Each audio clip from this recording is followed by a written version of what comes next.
उत्तर प्रदेश के एग्जाम में राजस्व लेखपाल के एग्जाम में आपदा प्रबंधन संबंधी सब्जेक्ट दे रखा है, जो ज्योग्राफी के पॉइंट ऑफ व्यू से भी इम्पोर्टेंट सब्जेक्ट है। आपदा प्रबंधन की धारा 1 में नाम और विस्तार के बारे में बताया गया है, जबकि आपदा प्रबंधन की धारा 2 में आपदा की परिभाषा, डिजास्टर की परिभाषा के विषय में बताया गया है। जबकि आपदा प्रबंधन के अंदर धारा 3 के अंदर N D national disaster management act के बारे में बताया गया है और उसके कार्यों के बारे में धारा 6 में बताया गया है। एसडीएम स्टेट डिजास्टर मैनेजमेंट के धारा 14 में बताया गया और जबकि 18 में उसके कार्यों के बारे में बताया गया है। जबकि डीडीएमए के बारे में धारा 25 में बताया गया और उसके कार्यों के बारे में धारा 30 के अंदर बताया गया है। और जबकि उनके मंत्रालयों के बारे में 35 से 40 तक बताया गया है। और 42 के अंदर पता है NIDM national institute disaster management का गठन किया गया है, जो पता है कि ट्रेनिंग देने का कार्य करेगी और रिसर्च करने का कार्य करेगी।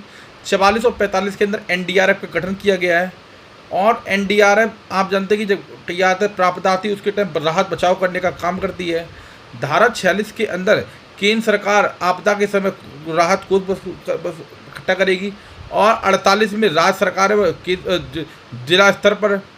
जबकि पता है कि धारा 51 कहती है यदि कोई व्यक्ति आपदा संबंधी कार्य में बाधा डालता है तो उसको 1 साल की जेल होती है और यदि आप आपदा डालने के कार्य में किसी की मौत हो जाती है तो उसको 2 साल की जेल हो सकती है।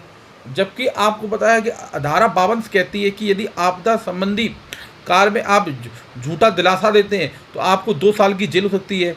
आपदा संबंधी कार्य में राहत सामग्री के चोरी करने पर या बचाव करने पर आपको 1 से 2 साल का सजा का प्रावधान होता है। और आपदा प्रबंधन संबंधी कार्य में आप झूठी अफवाह फैलाते तो वहाँ पे भी आपको 2 साल की जेल हो सकती है। धारा 56 के अंदर ये बात बोली गई है, यदि आपदा प्रबंधन संबंधी कोई सरकारी व्यक्ति अपने कार्य को करने से बाधित होता है, मतलब कार्य नहीं करता है, नौकरी करने से मना करता है, तो उसको 1 साल की जेल हो सकती है। जबकि धारा 72 के अंदर पता है कि आपदा प्रबंधन संबंधी कानून सर्वोपरि प्रभाव होंगे, है ना। और 73 में कि सद्भावना पूर्ण माना जाएगा। यदि आपदा प्रबंधन संबंधी कोई व्यक्ति अधिकारी कोई कार्य करता है तो कई और गलती हो जाती है तो उस पर कोई भी केस नहीं किया सकता है। आपदा प्रबंधन national disaster management of act के अंदर पता है कि इस तरीके की धाराओं का वर्णन दे रखा है। और पता है राष्ट्रीय आपदा प्रबंधन अधिनियम 2005 में आया था, जो सुनामी की घटना के घटने के बाद आया था। बहुत बहुत धन्यवाद।